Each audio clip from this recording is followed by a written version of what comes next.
आपको जब गुस्सा आ रहा हो तो आप बड़े अच्छी तरह से छुप उसको एक्सप्रेस कर दीजिए। और अच्छी तरह से एक्सप्रेस करने का मतलब है कि फैक्ट टू फैक्ट बताइए। एक्स्ट्रा उसको नहीं बोलने की ज़रूरत। किसी के भी सामने आ रहा है तो जो भी कंप्लेंट आप पे आ रहा है, तोहमत लग रही है आप पे, तो आप उसको उसी टाइम पूरे ही स्ट्रेट लैंग्वेज में उसको काउंटर कीजिए। ऐसे नहीं कि वर्ड फॉर वर्ड और वर्ड को दूसरी तरह से समझ के बोलने का मतलब उसका इंटरप्रिटेशन ये होगा ये करके, क्योंकि और आप वो सब भी मत लीजिए जो बकवास है, क्योंकि लोग वर्ड्स को अपनी तरह से यूज़ करते हैं। उसका मतलब वो नहीं है जो आप समझ रहे हैं। वो अपने हिसाब से, अपने अंडरस्टैंडिंग के हिसाब से वर्ड्स को यूज़ करते हैं, स्पेशली जब वो इंग्लिश में बोल रहे हैं। इंग्लिश हमारी किसी की मातृभाषा है नहीं। तो बहुत सारे लोगों को मैंने देखा गलत तरह से इंग्लिश के वर्ड्स को यूज़ करते हुए। कभी कभी तो सेंटेंस का सेंस ही नहीं समझ आता, हालांकि वो सेंटेंस को वो बोल रहे होते हैं, क्योंकि उनका टेंस नहीं सही है। तो वो जा रहे होंगे, वो जा चले गए, उस टाइप का भी बोल सकते हैं। तो बस आप कॉन्टेक्स्ट समझिए और उस हिसाब से जवाब दीजिए। कॉन्टेक्स्ट के हिसाब से जवाब देना एक बहुत बड़ी बात है। वो आपको कूल रखता है, क्योंकि वो सामने वाला वो मीन ही नहीं कर रहा है जो आप समझ रहे हो।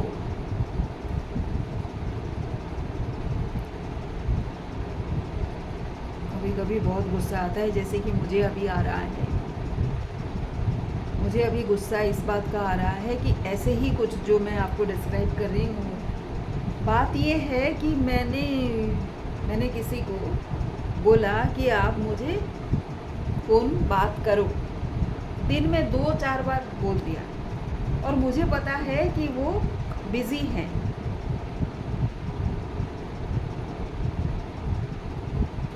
शायद वो दिन भर बिज़ी रहे, जिसकी वजह से उन्होंने फ़ोन किया नहीं मुझे। और एक काम जिसके लिए मैंने उनको फ़ोन करने के लिए बोला है वो तो रह ही गया, क्योंकि मुझे क्लियर नहीं हुआ, मुझे कुछ और क्लैरिटी लेनी थी।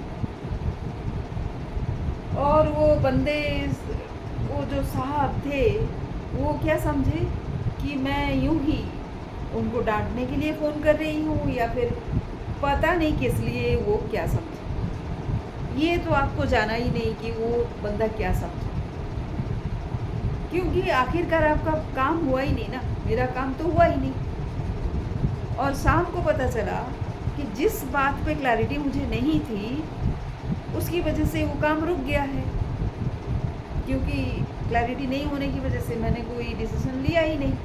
डिसीज़न नहीं लिया, काम रह गया। किसी और को जिसको ये जानकारी थी कि ये काम करवाना है, वो भी चुप रह गए। अब उनको ये नहीं पता था कि वो ऑनलाइन होना है या फिर फिजिकल होना है। अब इसके बारे में मुझे कुछ नहीं पता। एक्चुअली ये एक इवेंट के बारे में था। इवेंट में एक बैकड्रॉप होता है और एक पोस्टर होता है। मैंने कभी ध्यान नहीं दिया कि कब ये बैकड्रॉप यूज़ होता है और कब पोस्टर यूज़ होता है। एक्चुअली में मैंने ध्यान नहीं दिया। अगर आपने भी नहीं ध्यान दिया हो तो अभी से ध्यान देना शुरू कीजिए। हर चीज़ पे आप ध्यान दिया कीजिए। अब चूँकि मुझे, और चूँकि मेरा दिमाग भी चल रहा था कि ये कैसे हो गया, तो बैकड्रॉप को मैं बैकग्राउंड बोल रही थी। देखिए, जो वर्ड यूज़ होता है वो सही से यूज़ नहीं होता है, या वो डिपेंड करता है कॉन्टेक्स्ट पे। तो मैं जो जिन्हों को ये करके देना था, वो बोले वो बैकग्राउंड नहीं है, वो बैकड्रॉप है। भाई, जो लॉजिस्टिक नहीं अरेंज करता कभी, उसको अगर आप बोलोगे कि हर चीज़ को सही से डिस्क्राइब करो, वो पता तो है लेकिन कैसे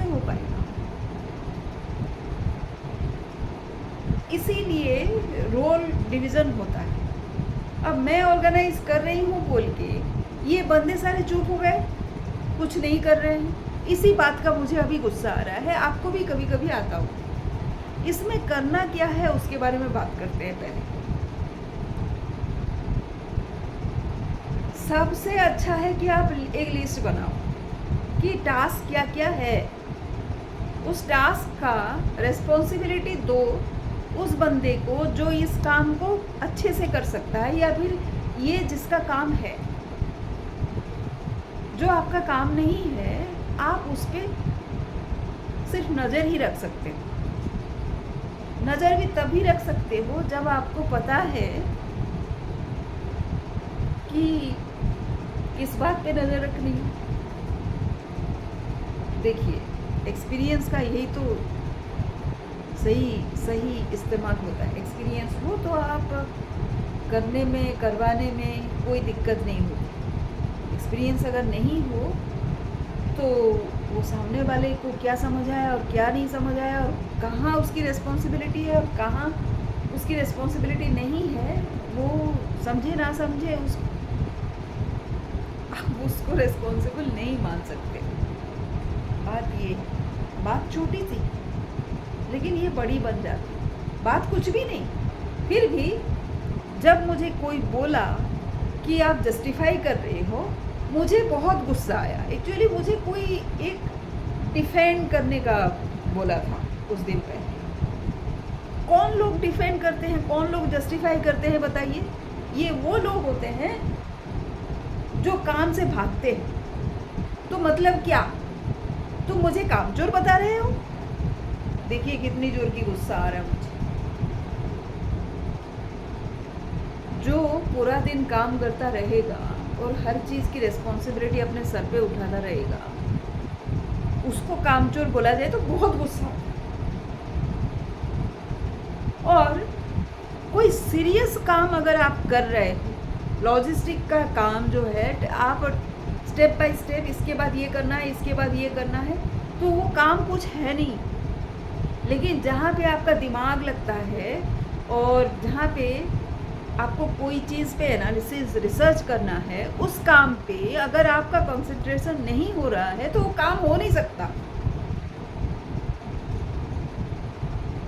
और जिन लोगों को ये समझ नहीं आता है वो तो घोंचू है ना, सॉरी मैं ये बोल रही हूँ, लेकिन है नहीं। आपको नहीं लगता कि वो है? वो गए गुजरे हैं। देखिए कितना गुस्सा आ रहा है मुझे।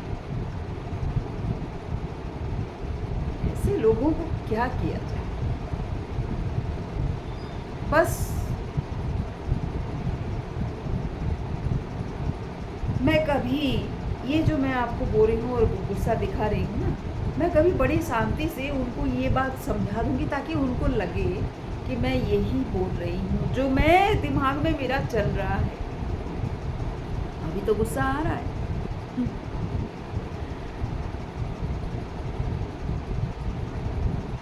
शुक्रिया कि आप सुन भी रहे हो, लेकिन इतना गुस्सा जब आपको आए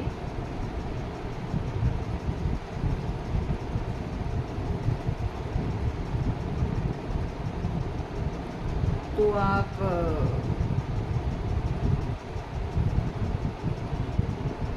एक कोई पॉजिटिव चीज़ पे खुद को फोकस करें।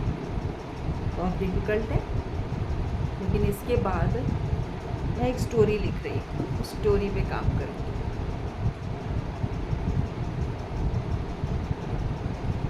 वो भी मुश्किल है, पर आज मैं वो करूँ।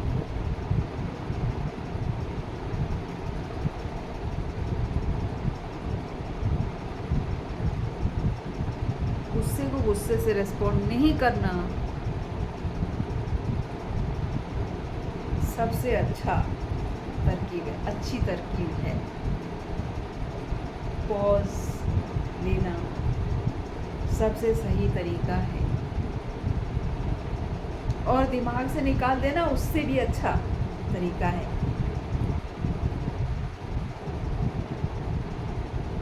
चलिए, जब तक आप ये सुने मैं इसको दिमाग से निकालती हूँ और काम में लग जाती हूँ। आप भी काम में लग जाइए। फिर मिलते हैं कल।